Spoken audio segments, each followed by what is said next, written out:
I got that fire. One hit of this is gonna take you higher. I do not tire. I'm with my goons, we rolling like tires. We building empires. Fresh off the dome, I don't need a writer, a lover and fighter. Just tell the truth, I don't mess with liars. Yeah. Being locked in, and it's supposed to transcend into eternity and forever, but not so much with that person forever, eternally. Right.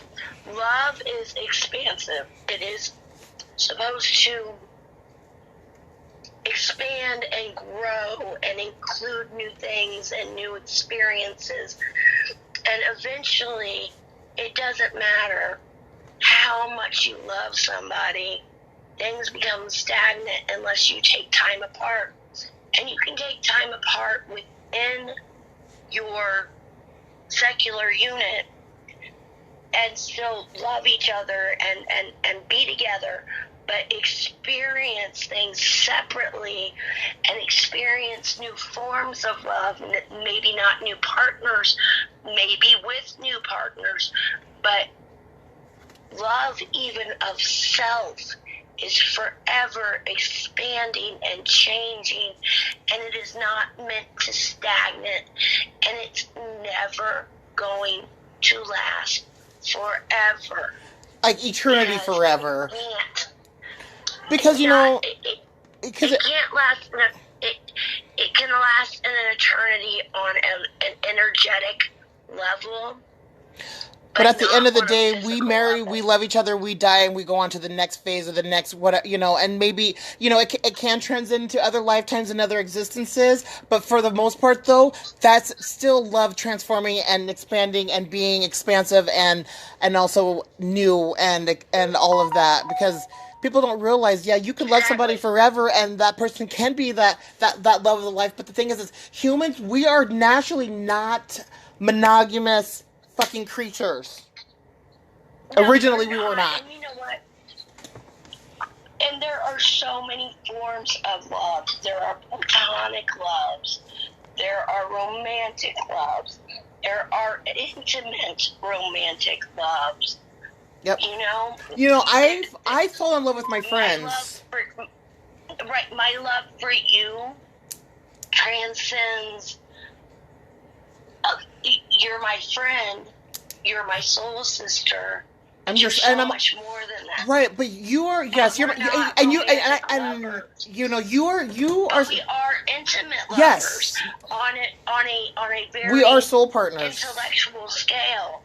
We are soul partners. Still platonic.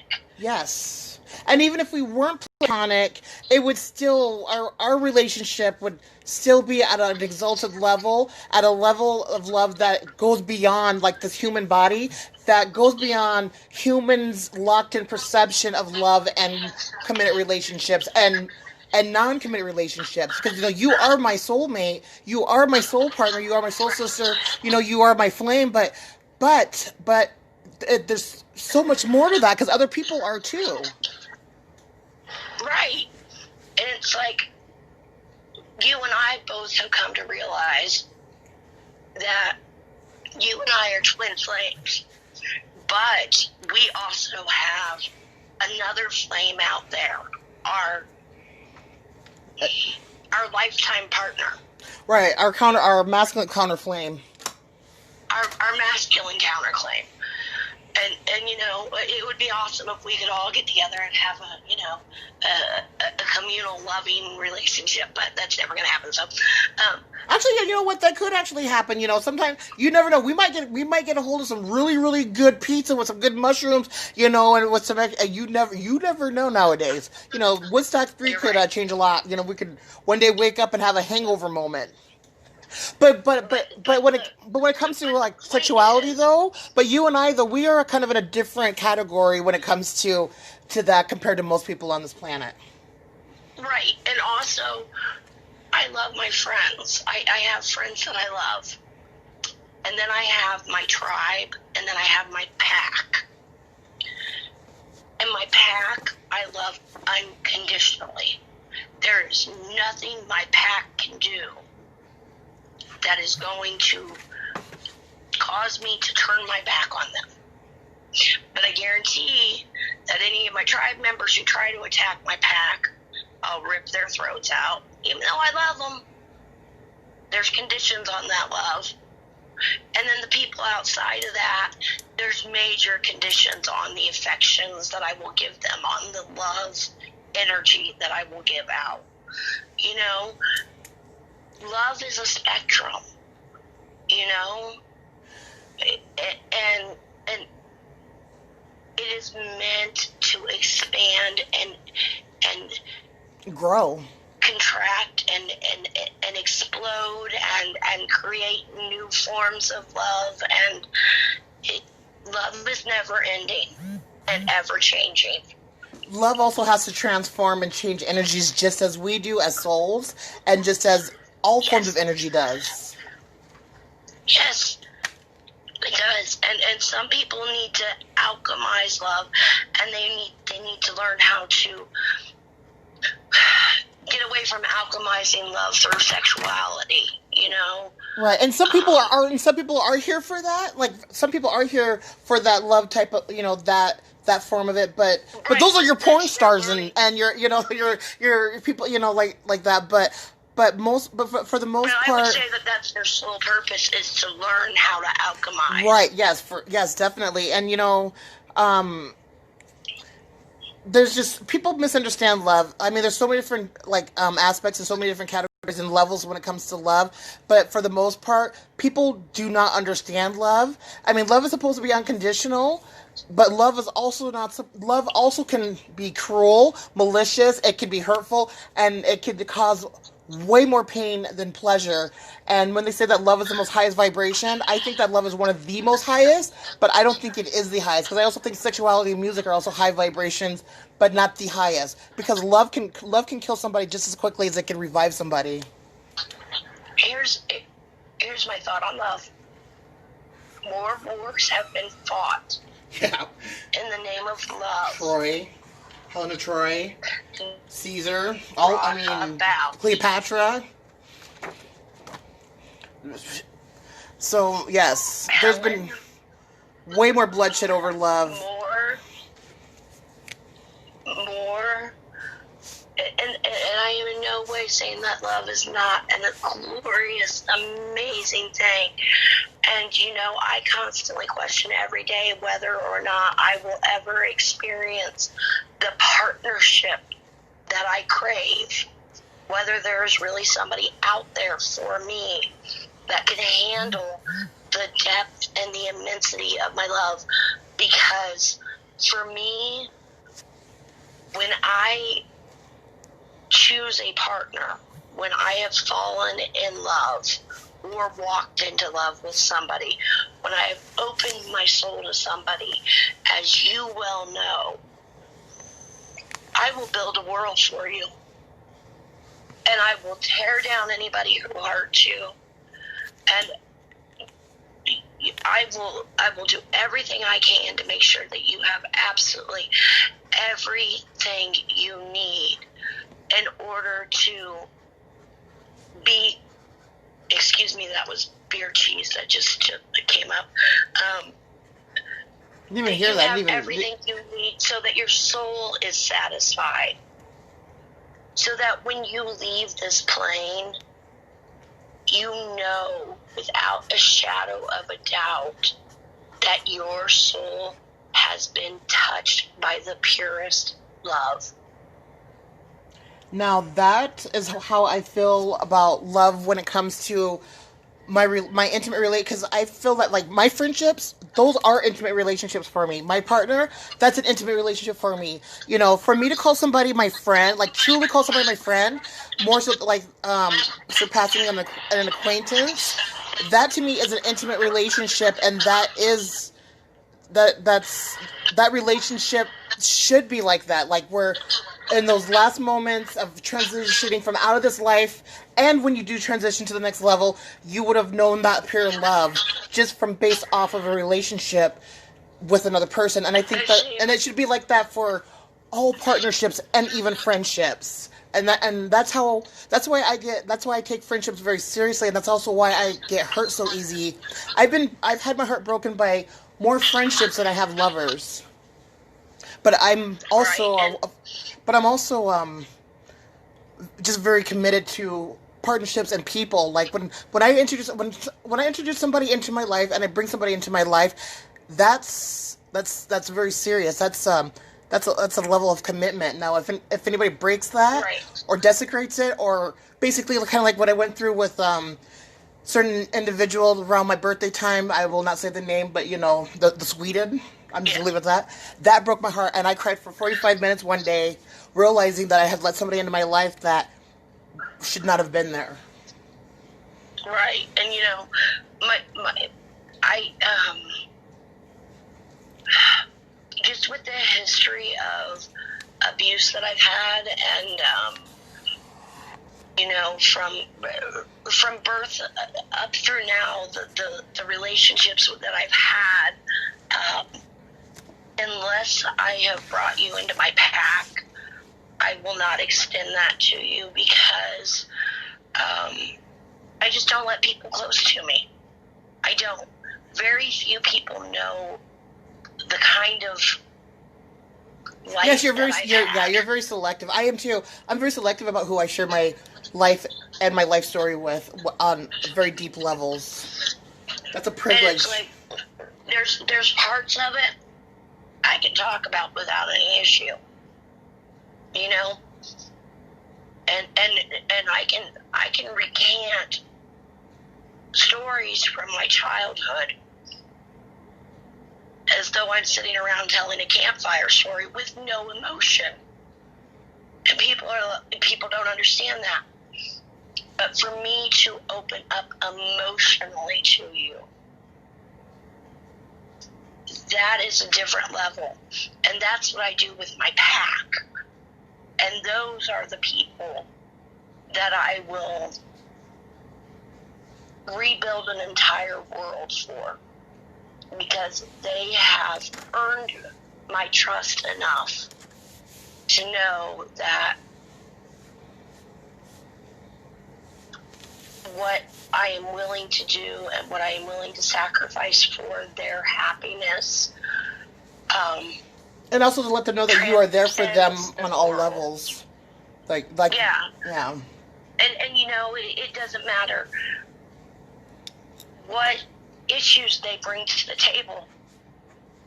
If I love you like that and I've accepted you as part of my pack, then I love you.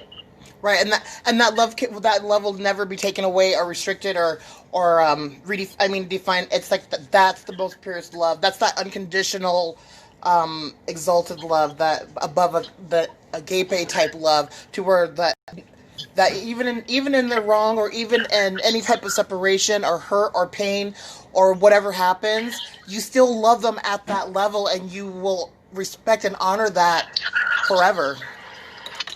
I will respect, I will honor, and I will support. I may not always agree. Right. And if you do wrong, if you're doing wrong or you're screwing up, I will call you out on it. But I'm not going to leave your side. I will help you fix it. But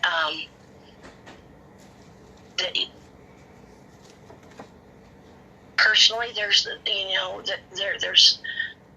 have been people that I have loved who didn't return that kind of love to me. And you know what? It was okay just to be their friend. And to love them like that was important. Give them and to love them, even if they didn't want to be with me in a relationship intimately as a partner. I still supported them and tried to make their world as happy as possible. And every time I've done that, I have gotten hurt and been blindsided and had my world torn apart because of it. So when I tell somebody now, you're part of my pack and I love you unconditionally, it means I've spent a lot of time thinking about it before I've even let you in. Yes. And when I say a lot of time thinking about it, it means I've spent months watching you from behind the scenes without you knowing that I've been watching you. I've been gauging your character. I've been deciding Evaluating. whether or not. Yes. I've been evaluating what kind of person you are. Are you the kind of person that is going to take my love for granted, knowing that whatever choices you make, me being madly in love with you as a person, and this includes you, me being madly in love with your energy. And Let's soul. say that. Okay? And soul. Your energy. Because, and your soul. Because, you know, you never, until you meet somebody in person, and we all know Brie's a hermit, until you meet somebody in person, you don't know whether that physical chemistry is there and whether that love is. And if that energy was actually a complete signature match as well. Right. But when I see somebody across the way that I fall madly in love with their energy, and I want them to be a part of my life and want them to be part of my pack, before I even tell them they're part of my pack or that I love them unconditionally and will support them no matter what. And I've been watching you for months. You know? That is very Sagittarius of you. Another Sagittarius has actually told me something similar to where she will watch people that she's interested in before even stepping into their life for the first time. And that, I think, has to do with the fact that we, as the Sagittarius side of us, has to know that you're not going to try to trap us. You know what I mean? I think You're going to be okay with the fact that, you know, I've heard a Sagittarius say that they cannot love everybody fully within their heart, completely 100% open, because that love is so intense that it would almost kill them. I would agree with that. Yeah. I would agree with that. I do. So they have to block a piece of it down just for their own safety. Yeah. Well, it's not even for my own safety. It's for my partner's safety. I mean, a lot of people couldn't handle being supernovaed with love energy. You know? Yes. Very few people. So, and that's part of the reason, one, why Sagittarius and Scorpios are so good at tantric magic. Cancers can be too if they're trained to or learn it correctly. Right? But Scorpios if they and have the right Sagittarius are partner, very much different, though. They are true lovers of love. Soul love. True lovers of soul love.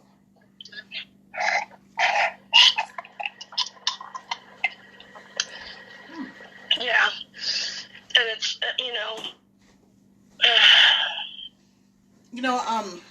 it's just, it's hard to explain. No, I think it explained it very well.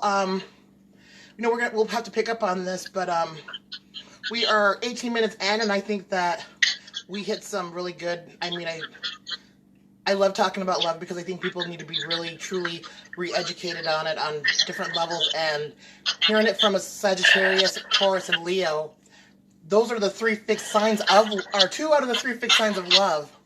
Taurus and Leo. And then, of course, Sagittarius is, mutable signs, they're really good at changing up in that love. But for the most part, Taurus and Leo are two of the four fixed axes of love. But I'm going to go ahead and... So if I may break it down very easily. Oh, go for it. From my perspective, being the Taurus, Sagittarius, Leo, my Taurus is very steadfast in love.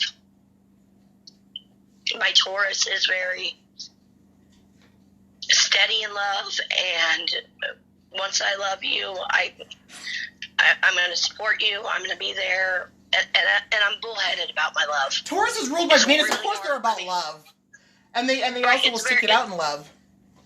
It's very hard for me to let somebody go that I thought I loved or that I did love. Like, extremely hard, as you know from recent experiences. And then for my Leo love aspect, I want to elevate you. I want you to be... You want to have fun in that love, though. Leos like to have fun in their love. Yeah, but for me, I want to elevate you. I want you to see yourself as the king or queen that I see you as. Yes, that's very much Leo.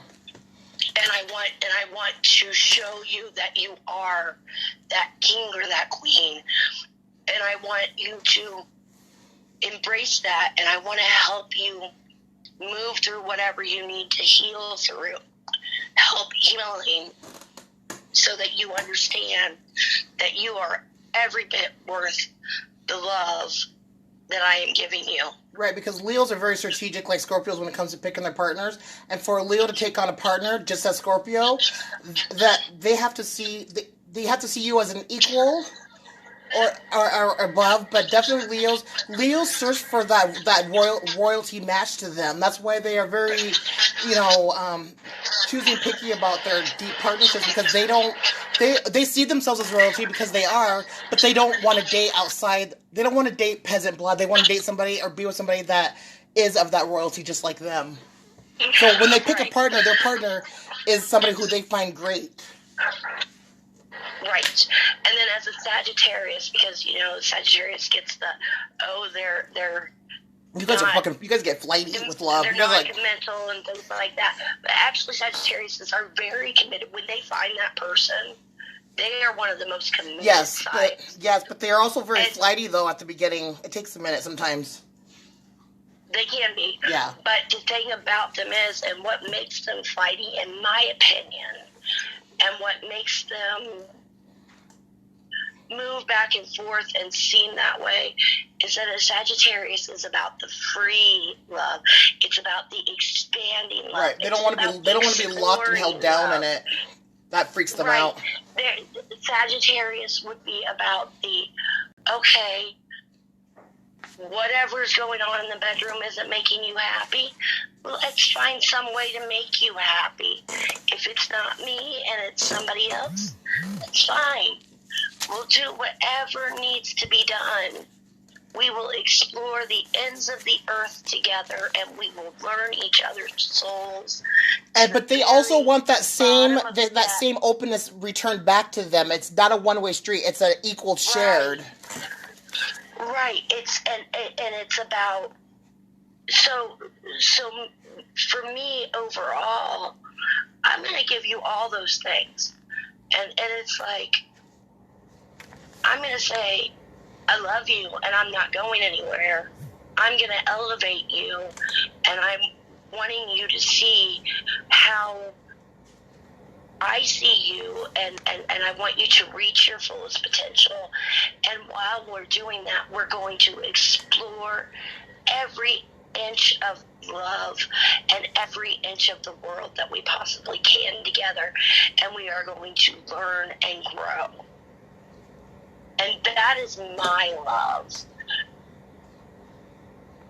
That's beautiful. That's how I experience love as a Sagittarius sun, Leo moon, and Taurus rising. And I don't know if there's anybody else out there with those three that experience love the same way. But I have a feeling that there are a lot more people out there who are not able to articulate what I just said that feel the same way. I think there might be maybe a very few, as in if you were like maybe 1.5 out of 100 people. Really? I'm that weird? No, you're just evolved and open and more connected into understanding love. People are slowly getting there. Okay, I'll give you that. But, Amanda Michelle just popped in and messaged me. Amanda Michelle actually would be in that 1 point area. But like they're out. I said she would be in that area. They're out there, but they are very speckled. They are not a dime a dozen. But you know what? I think people that love like that shouldn't be, because we need people like that to be able to be the leading examples for others as well. Yeah, I put, you've seen it on my Facebook all the time. I'm not 1 in a million girl. I'm a once in a lifetime woman. Yeah. And I am. And you have to pride yourself on that. On that type of love, because that's rare. Despite all the heartache I've had in my life and everything, I do pride myself on that, because every single lover I've ever had has always come back. I don't always say come back. You know what? You know how many Sagittariuses I've heard say? Sagittariuses and Cancers, I say that a lot. They have partners that try to come back, and Sagittarius is the dumbass that does take it back, and they're like, oh wait, it didn't work the first time, it's not working this time. But they're also Sagittarius is also the most forgiving of all zodiac signs as well. Yeah, I mean, and I have been dumb and taken certain people back. I have a Sag mom, so that's how come I know. That's why I have insight the way I do. Yeah, but. I've learned over the years also, and I've grown. And I'm learning to deny certain aspects of myself, because I know they're not healthy for me. So, but overall, it's like. When it comes to love, there's so much more to it, and people need to know about it, because they really do have love fucked up, in my personal opinion. They do. And here's the thing that I would like to leave with, and I'm done after this, is when you're manifesting your love, when you're manifesting or wishing for the person to come into your life, instead of wishing for certain aspects, instead of wishing for certain things, think about it like this. I want the person who is going to serve my highest good, and that I am going to serve their highest good, to come into my life and love me for who I am, and to help me grow into who I can be. And if you have children, to accept your children for who they are, and love your children, and help you be the best parent you can be for your children, and if they have children, vice versa. Right, your partner should make you want to be a better person in all areas of your life. Exactly. So don't ask for somebody who's going to love me unconditionally, this, that, or that. That should come with it when you are stating for my highest good. And and sometimes to be loved unconditionally is for your highest good. Yeah. And you know what, Brie, I think that's a good spot to leave off at, and pick up on a part 2 on loving and being of that highest, at that more evolved, connected to higher self type love, that oversees it all. I think that's what we should pick up at. I think next time maybe we should talk about how we should love ourselves. Well, yes. Physically, mentally, spiritually, passionately, and definitely physically. Emotionally, physically even. Yeah, because if you're not loving yourself physically, there's a problem. And I am talking about masturbation. That's right. God damn, I got a whole box full. All right, you guys, thank you, and we'll pick up on this again. And everybody, the Brie Demichelli, also known as Storm Dancer and Unique Vibrations.